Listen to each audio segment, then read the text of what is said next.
Hi my gardening angels, and welcome back to my channel. If you are new here, I am Jess, and today we're going to be talking about what to do with etoliated or stretched out succulents.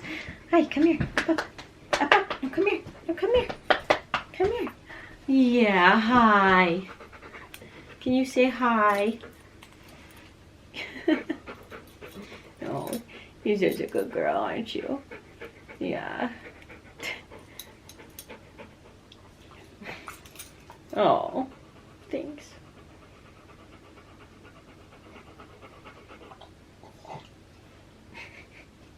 Excuse you.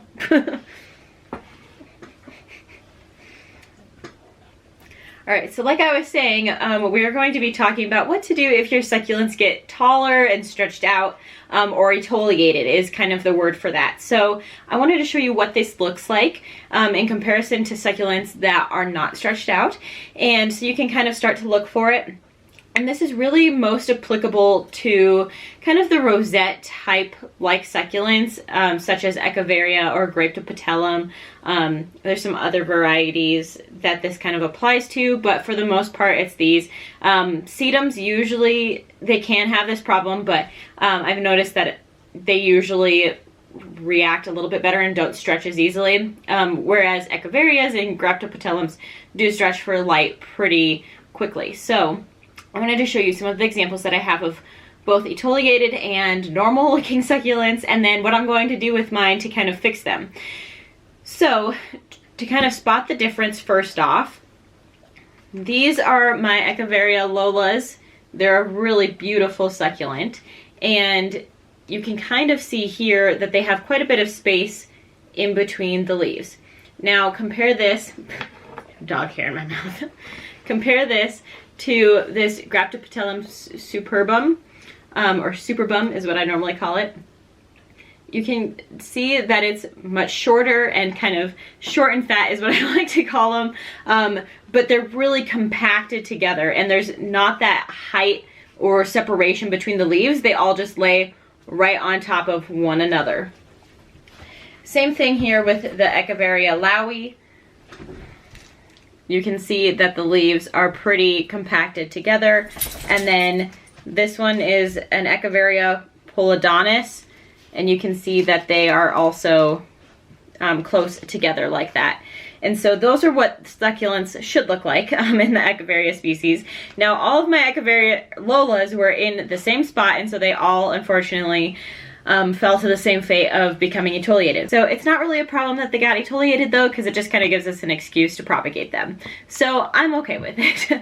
And you know, it makes it a little bit easier to take some cuttings when you know your succulents are kind of needing it.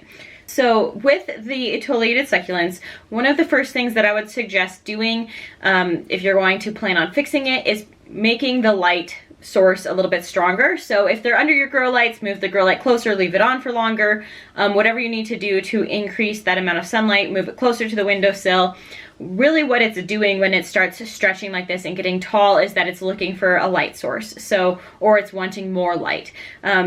But I would suggest doing that first. These ones are all really healthy and they just kind of stretched in their main section, but a lot of times they'll get thinner at the top, and if I really let them go and stretch, then you won't really have a nice rosette on the top. And one thing that I want to point out with these is that they all have a pretty compacted rosette right on the top here. So if you fix the light source, a lot of times they'll continue to grow, and that top will be the compacted succulent that you want, and then that's kind of what you're going to be looking for. So if this was completely stretched out the entire way, you can still do it, but your success is going to be much higher if you have an already compacted top, I guess. Secondly, I watered these a few days ago, and so you'll want to make sure that you water your succulents before, you know, cutting them off, because that's what we're going to be doing, is taking cuttings of these. And so you just want to make sure that you water your succulents at least 2 or 3 days before you're actually going to take the cutting. And then, you know, if you can kind of wiggle the leaf or pinch them, and if they give or they're, you know, wiggly, then that would be an indication that you need to be watering it before you take the cutting, because really in order to get the most successful cutting, you want to have a freshly watered plant. And then the other thing I wanted to mention is that your succulent will not go back down. So all of these succulents were probably about the same height as this Lola. They will never go back to being compacted from their current state right now. And so really the only way to do that is to fix the light source and then have the new growth be that compacted growth. So I have a lot of Lolas that have this problem. So we're going to be fixing a lot of plants today. So like I said, the one great thing is that it makes it really easy to do this. So you can take either a sharp clean knife, or I use sewing scissors. I find that they work a little bit easier for me. And then what you're going to be doing is just trying to find one of these separations where you can get to the stem and making a cut. I like to go about 1/2 inch below where I'm going to be considering the rosette, which I'm probably going to start about right here where my finger is. And so what I'll do with this one is remove the leaves, and you can keep the leaves and leaf propagate them. That's fine. But what I'm going to be doing with these ones is removing these, and then about 1/2 inch down, this is where I'm going to be cutting it. So then we are left with this nice rosette, and you can see the leaves are pretty compacted, and then we have this blunt end. And then what I'm going to do with this is I'm just going to leave it honestly on my desk for about a week and really let this end callus up just as you would a normal cutting. And then I'm going to plant it in, you know, either pumice or succulent soil of some sort, or a variety mix of those, and just, you know, treat it as I would a normal succulent. So it's going to go back on my grow shelf under the light in its new soil medium, and it will eventually grow roots. You honestly don't have to water these very often. I usually wait about a month before I even water them, because if you water it and there's no roots, they're not going to have any way of absorbing the water anyway. So even though it's calloused, so it won't rot, it's fine. So if you do water it, it'll be okay. But I honestly just wait about a month so that I have roots to water anyhow. Otherwise, it's not really worth your time. So then with this bottom here, you can see where we cut it. And I'm just going to leave this be completely. There's another little one here that I'm going to take a cutting of because it also got stretched out. But honestly, I'm just going to leave this bottom as is. I'm going to put it back on the grow shelf. And what this will do is it will grow little babies off the side here. And that's how we're going to really multiply. And honestly, you know, that's how I got all of these, is I took a few of them and started taking cuttings, and that's how we got to where we're at currently. So I'm pretty sure all of these were cuttings at some point. So just leave these be, and they will grow into their own, and let's go and chop the rest of them.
All right, so I cut off as many as I could.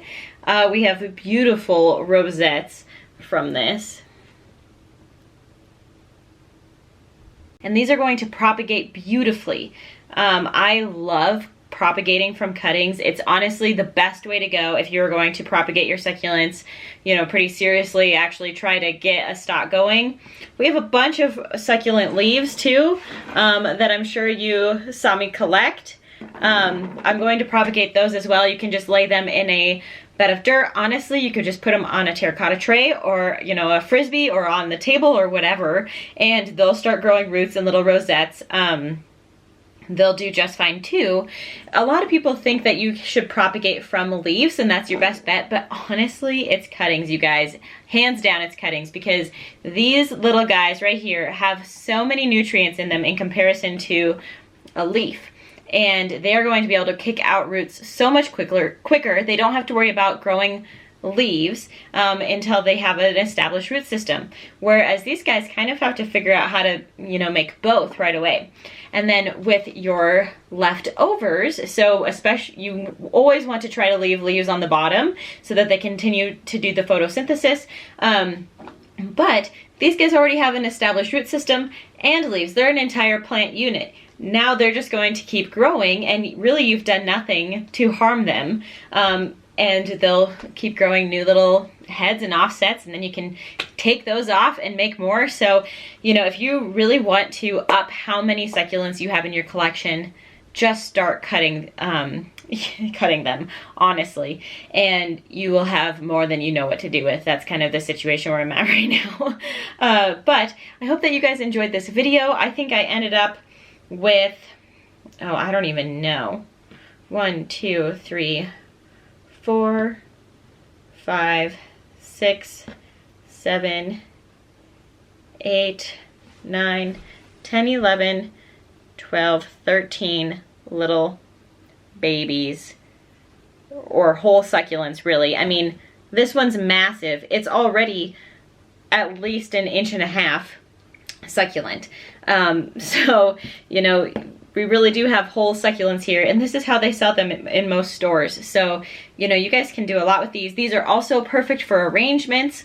Now you can really tuck them into wherever, and they'll just grow roots. And you guys, honestly, if I gave you any advice, just stick these in some soil in about a week and don't water them for about a month, or until you start to really see them look wrinkly, because that will be your indicator that they have pushed out roots. And you can even tug on them just gently and see if the soil is attached to something there, like the roots, and they'll do amazingly. They're so much easier, whereas half the time the leaves just die. So I never trust my leaves, but again, they do make babies sometimes, so I'm obviously going to keep them. Don't throw them away. You might get some great succulents out of them, but cuttings are definitely the way to go. So I hope you guys enjoyed this Echeveria Lola harvest.